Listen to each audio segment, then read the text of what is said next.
And now it's my pleasure to introduce our speakers for today. Anu is the Director, Business Development and Marketing at Indotronics Avani Group. Anu is an experienced business and development marketing professional with a demonstrated history of success in the information technology and services industry. Skilled in sales, social media marketing, and business growth, Anu has over 10 years of experience in the staffing industry. She's also an award-winning speaker and president of Somerville Toastmasters. And now we'd like to give our speakers a short introduction of themselves. David Johnson, if you could please introduce yourself. Hi. Spring, thank you, Spring. I will just say a few words and then I'll let Joy and David Perfect. Introduce themselves. Thank you so much, Spring, for the nice introduction. A very good morning to all of you. It gives me immense pleasure to host this panel discussion featuring two very good friends, allies, consummate procurement professionals, and champions of diversity. Amanda Gurman's poem, The Hill We Climb, has a line which goes, "For there is always light, if only we are brave enough to see it, if only we are brave enough to be it." And it is with that in mind we approach this topic, diversity in the contingent workforce. Now, there are many reasons why this topic is important, but if you are a numbers person, this stat may appeal to you. Today, the percentage of the contingent workforce is estimated to be about 26%. That number has gotten further impetus due to the current global conditions. And in less than a decade, even the most conservative estimates expects that number to be north of 40%. And some aggressive estimates quote an even higher percentage. The economic impact is reason enough to understand why we should be discussing this. Now, as a preamble to the first question, I would love to share that I just heard about an international organization called the Human Library.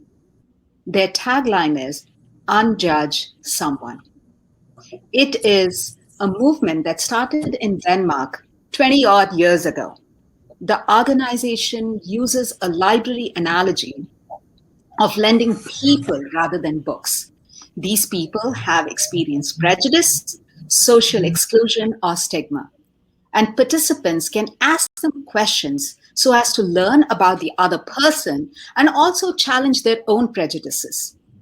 This learning organization uses the power of personal storytelling to connect people. So I would love to start this discussion with requesting Joy and David to share their story.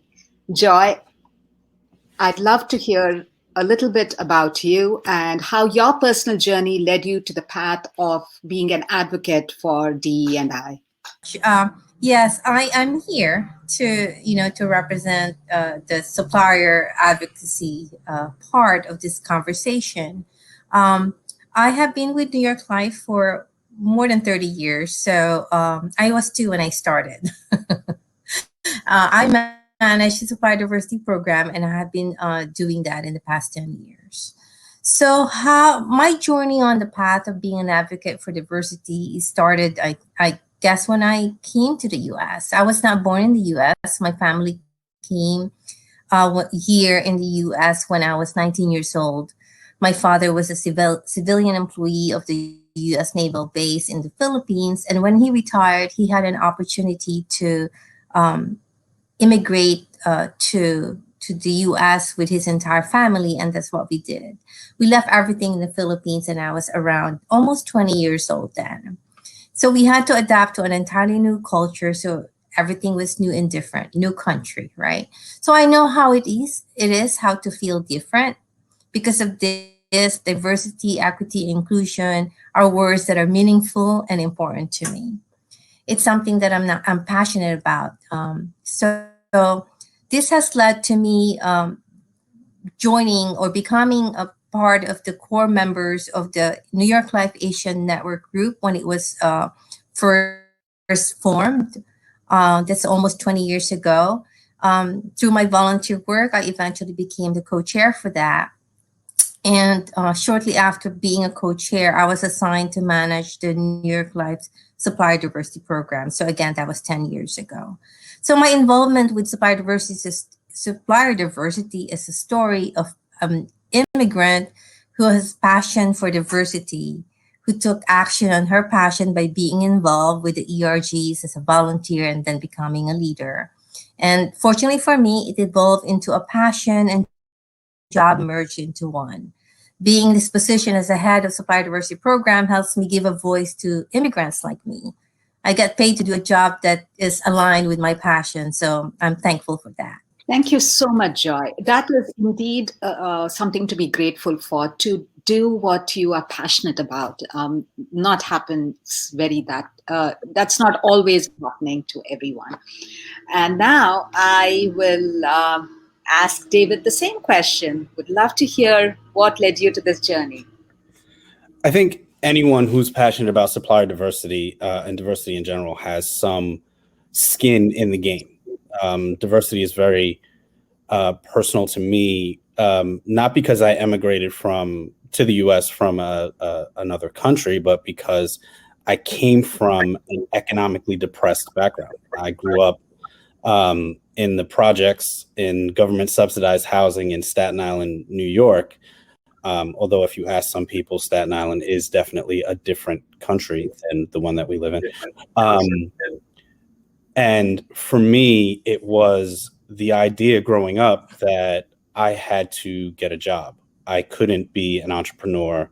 I couldn't be a business owner. And the idea of success for me wasn't a doctor or a lawyer or the head of supplier management. It was a basketball player or a football player.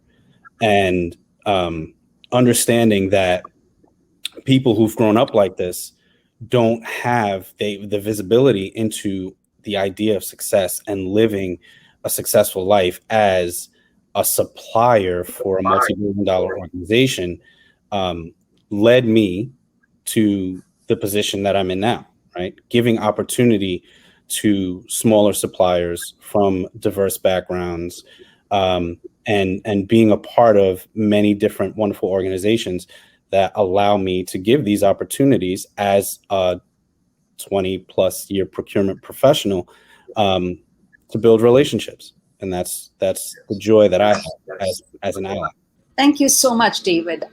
I have heard your story before, but it still doesn't stop me feeling inspired when you talk about what your dreams were as 11, 12-year-old, how you you grew up, as you said, in an economically depressed environment, and where you are today, heading supplier management in Zoetis. So that's wonderful to hear.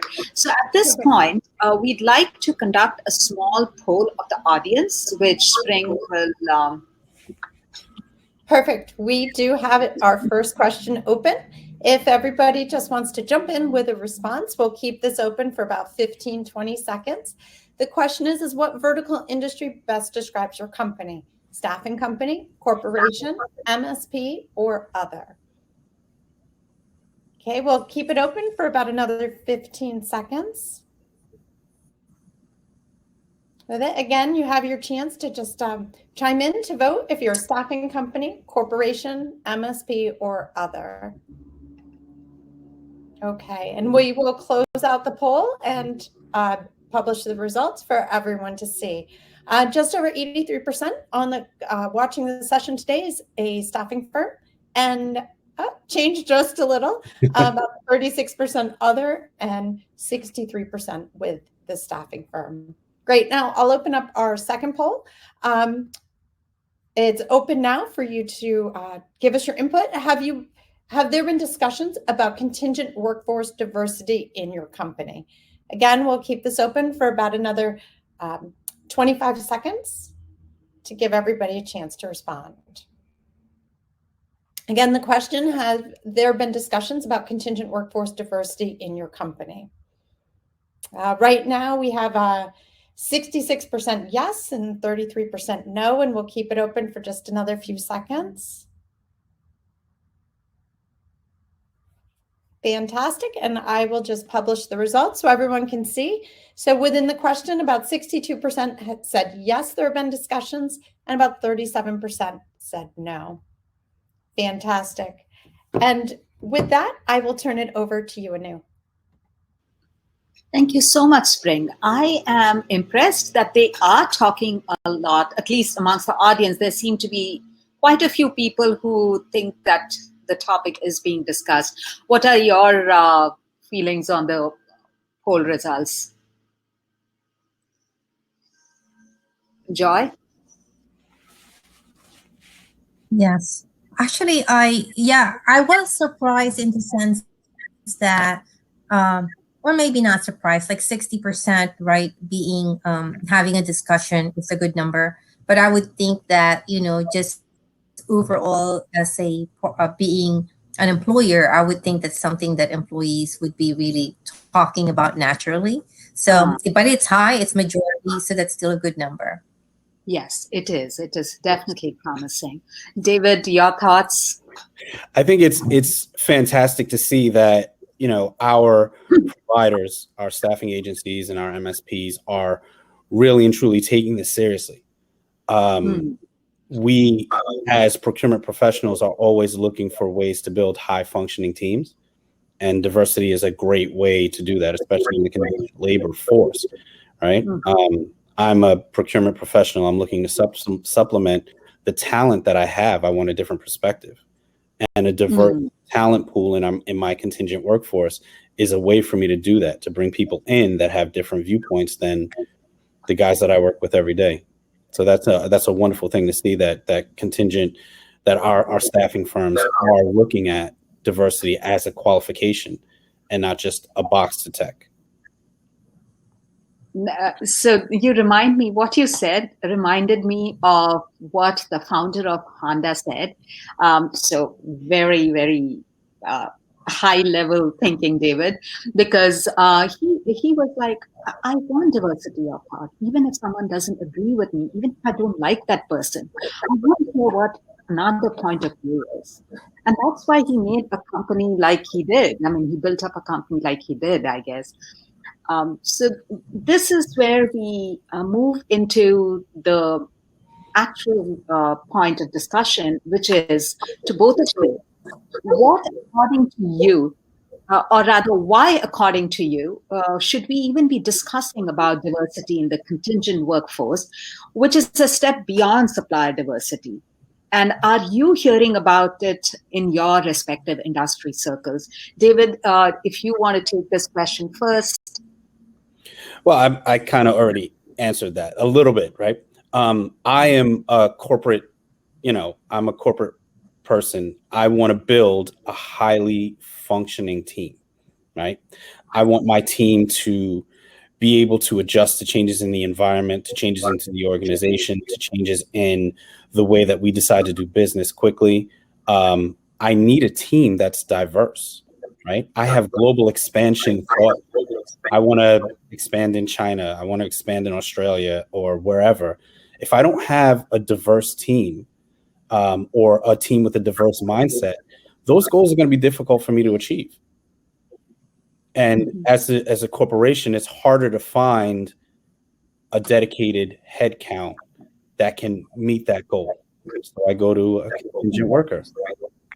And that person, that staffing firm or MSP that can provide me with that contingent worker is a higher value supplier to me than one of the big four, in my personal opinion, right? I tell a story, and it's a very popular story if anybody got a degree in marketing or anything like that. It's the story of Chevrolet and the Chevy Nova. Chevy wanted to market the Chevy Nova in Latin America as an area of growth. They decided that the name was fine. It's okay. We're going to put the Chevy Nova out in Latin America. It didn't sell at all. It was a horrible failure for them. No one on the team realized that Nova in Spanish is no va, which means doesn't go? Who wants a car that doesn't go? If there was someone with a diverse mindset or someone from a diversity council that said, why don't you look at this? They may have had a different level of success, and it wouldn't be the biggest failure in marketing classes in college now. That's my 2 cents. Thank you so much, David.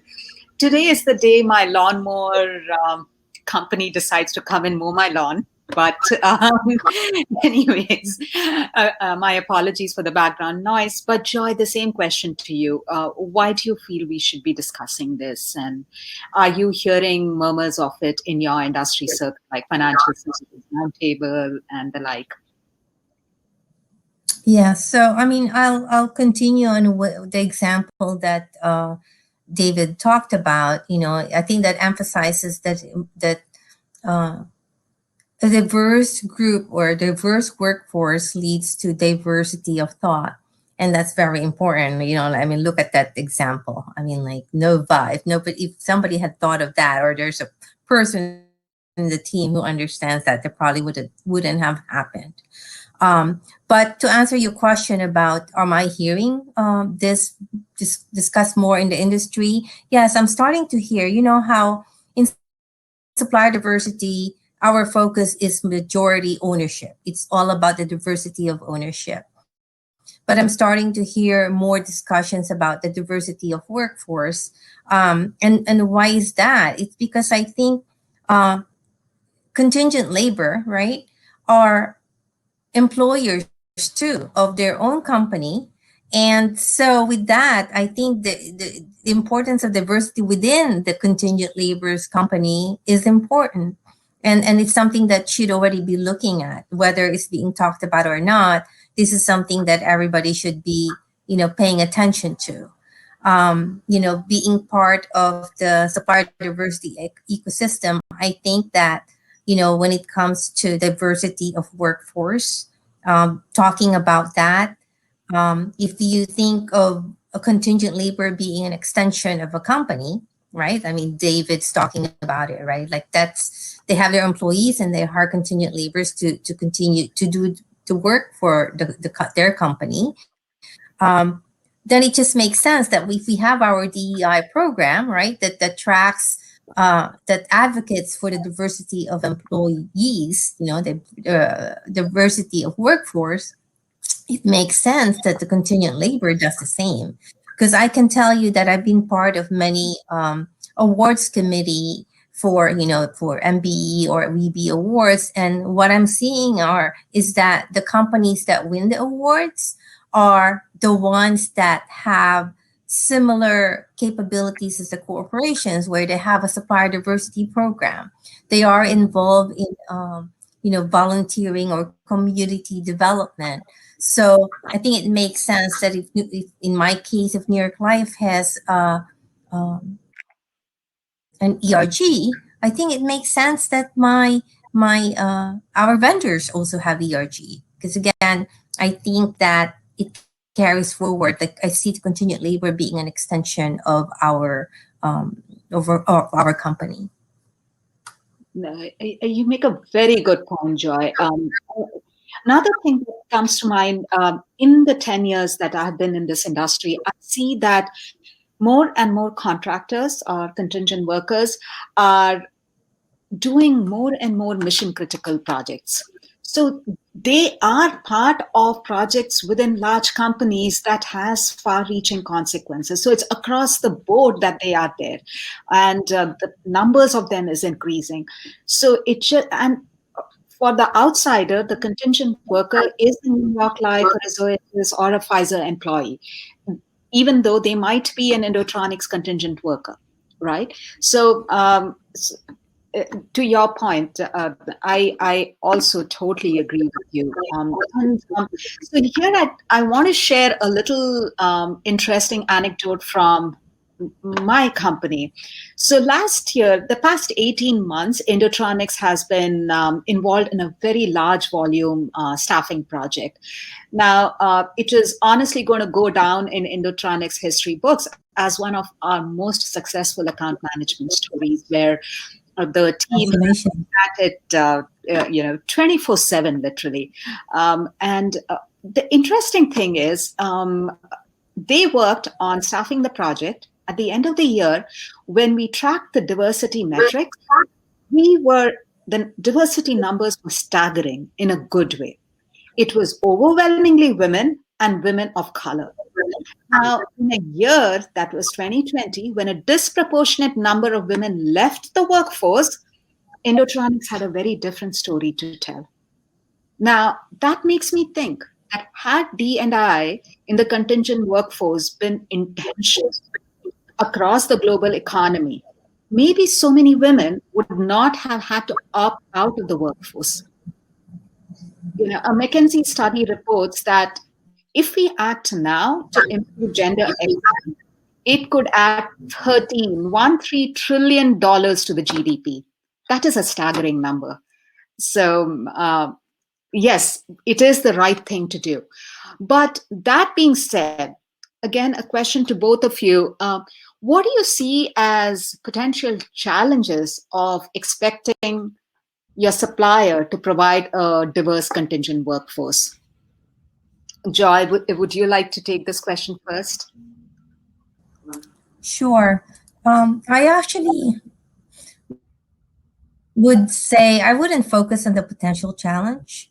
I actually want to see at it as a proactive thinking.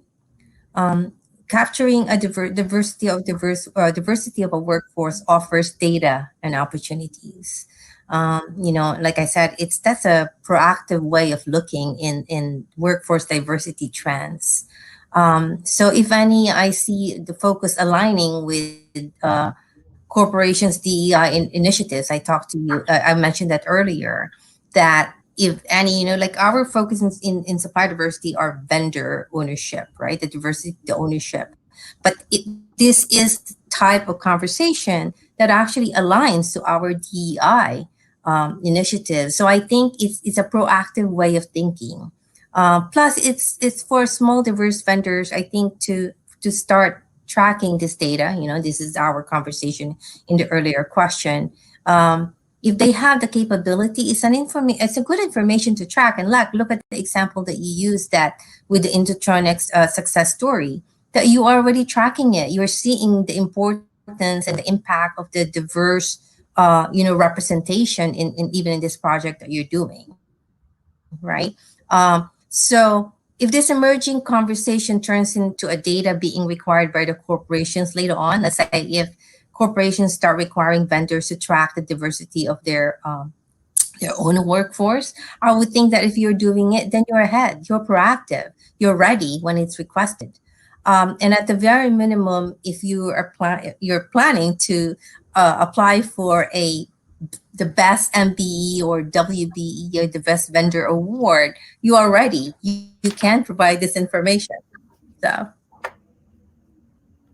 Thank you so much, Joy. That is so good to hear. That made me smile. David, I'll ask you the same question. What do you see as challenges? I feel like Joy had a really comprehensive response to it, to the question. But for me, I live in an IT world. The biggest challenge that I see is availability of resources.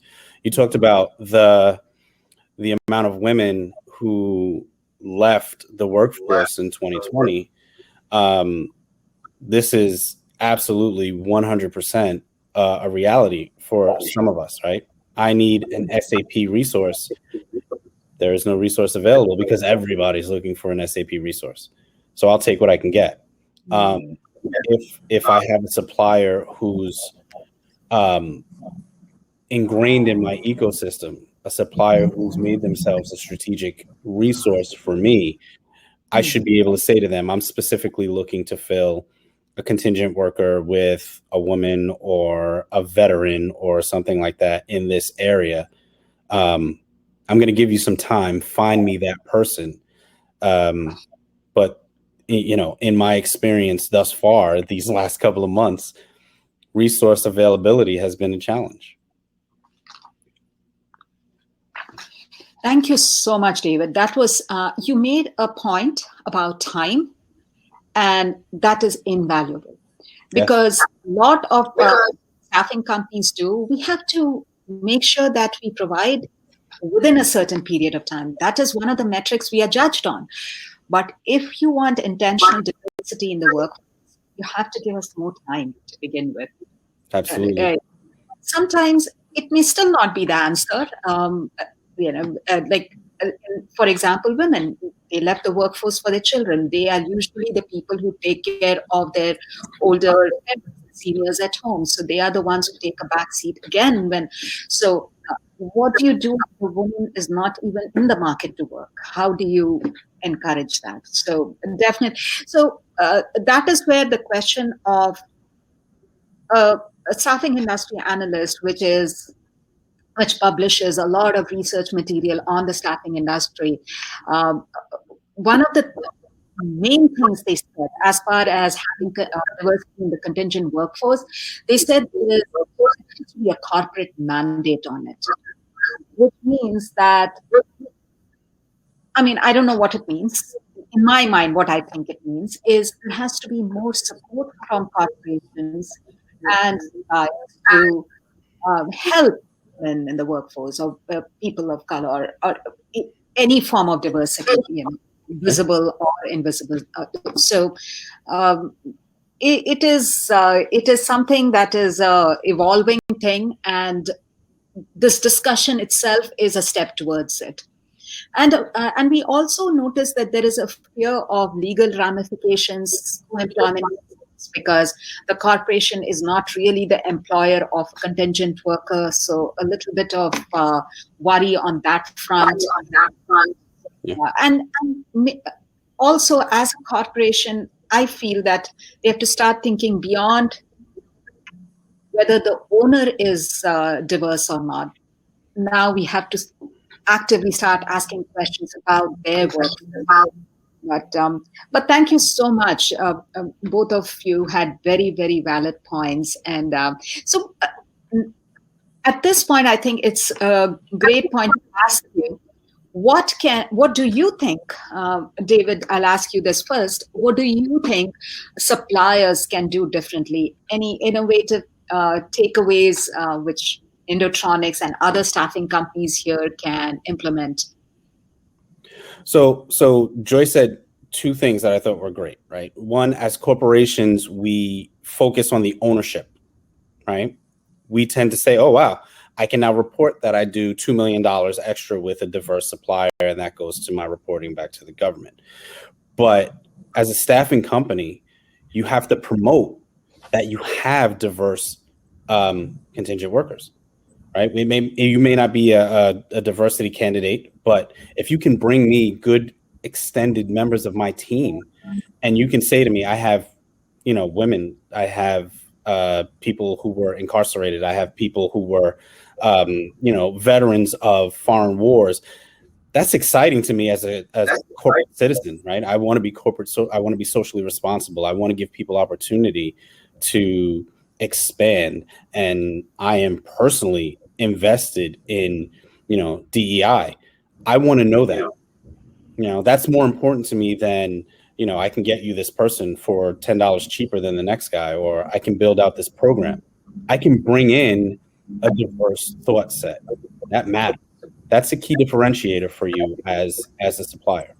And that's, again, just my 2 cents. But that would appeal to me. Oh, I knew you're muted, but I just wanted to jump in really quick to let you know this has been such an engaging session that has really resonated with our audience, and we have had some great comments.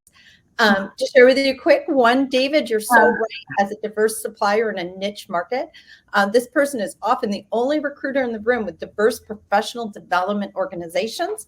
Because as they said, the Big Four does not know that the particular group exists, which is great. Another one, Anu, somebody mentioned, great point, more women in leadership and decision-making roles would ensure that an organization would consider the needs of the women who are leaving the workforce.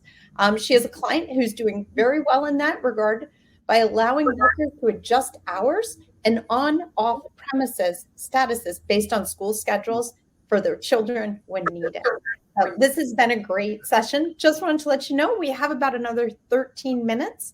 We'll give about another 5, and then we can go with Q&A if that works. Thank you. Thank you so much, Spring. And just hearing those comments makes me feel a lot excited. You're doing the right thing. David, you mentioned incarcerated. That is such a good point. My boss and I discuss that all the time, and he is, he's of the same thought process as Jamie Dimon and all those big leaders. Diversity is also about that. Give me second chance. I may have made a mistake, and sometimes a small mistake, I keep paying a price for it all my life. No, not done.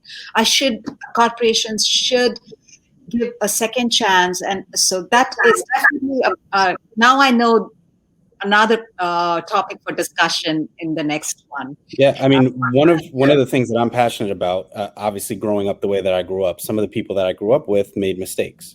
I've got a very good friend who spent some time as an on-the-corner pharmaceutical representative. Let's put it that way. He was a drug dealer, and he made some mistakes. And fortunately, he ended up in a program that taught him Cisco engineering. He managed to come out. He got a certificate, and he couldn't find a job because of his background. Because this is something that you have to reveal.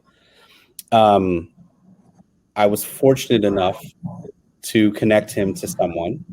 He came to me. I mentored him for a while. I helped him with his resume, and I connected him with someone, and he's been a Cisco engineer for 10 years now. But it's a really common challenge. You've gone through this process. You made a mistake when you were 17 years old, and it follows you for the rest of your life. And it's a circle that unless corporate citizens work hard to break, it'll never break. So that's something that I'm also passionate about as part of it. And it's not something, you're right, it's not something that people talk about, but it's a reality. Thank you, David. I'm glad you brought that up. Joy, the same question to you. What do you think we as suppliers can do differently? Yeah, so we're already talking about, tracking the diversity of workforce, right? So if a company already has that, I think the next piece is, I mentioned to you that for award-winning vendors, they have programs that mimic their clients' programs.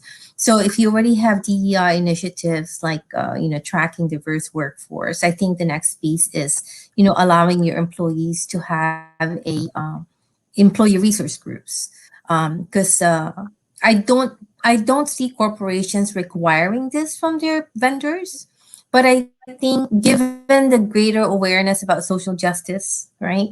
ERG are good grassroots program and resources to give to for even smaller companies to offer their employees. So I think that's something that, as a follow-up to your proactive tracking of the diversity of the workforce, the next piece is giving the workforce resources, even just the ERGs where they can just meet together and talk about their own challenges in their own, community.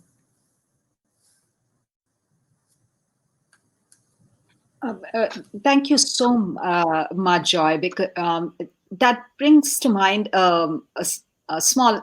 another anecdote from one of our large staffing projects.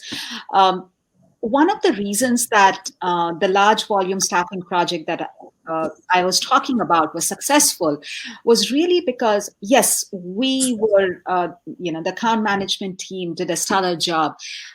Also, the client did help us. There's a case that the account manager of that project talks about. A mother of two. She was in the motel. She didn't have the resources to pay the bills for that week, and she would have not been able to do her project because she was going to be out of the only home she knew with her two children. So not only Indotronics, but the client also stepped up and talked to the motel, tried to give an advance, did all those things to enable that woman to continue doing that project. So it has to be the client, the supplier, they have to come together. And it is on that note, I'll ask you my final question. Of course, your final thoughts, but from the perspective of what supplier diversity professionals and procurement professionals can do to achieve these results. Whoever wants to go first. It has to become a requirement. If I'm building out what I want to call a highly functioning team, as a procurement professional, it becomes a requirement, right? I'm not going to come to you and say, I need a group to do A, B, C, and D. I should come to you and say, I need a group to do A, B, C, and D, but it has to include diverse thought, right? I may not be able to say I have to have this many women or this many, but I need diversity of thought in my group, because as I'm building the relationship and I'm putting on my head of supplier management hat now, this is a long-term deal. You're going to be a part of my team. I need you to be intelligent. I need you to be creative. I need you to be innovative. And I need that diversity of thought to do that, because you're not just giving me what I need now, you're giving me what I need over long term. So you should be able to think, we'll talk the Gartner way, right? Gartner always talks about bimodal, right? You should be able to do what I need you to do right now to keep the lights on, but then you should also have that creativity and that innovative thought process to help me get to the next version, right? You give me utopia now, and then you give me utopia later. And that's what a diverse group of thinkers will do for you. And it has to be part of the requirements from a procurement perspective. So as a procurement person, when I look at my statements of work from my tech guys, I go, okay, that's great. What am I getting? How are they going to help me later? All right. Because otherwise, this is just a butt in the seat. I need thoughts too. I need brains. Thank you. Thank you. One of my favorite people in the world is a woman called Mindy Kaling. She is a comedic writer, actor, and she's just awesome. Okay. And she says that I just don't want to be out there as the best Indian female comedian that exists. I feel like I can go head to head with the best white male comic that are out there. Why would I want to self-categorize myself into a smaller group that I'm able to compete with? So, and I think that is the thought process we should bring to the table. So, Joy, what are your final thoughts on this? Yeah, so I think at the end of the day, it's all about relationship.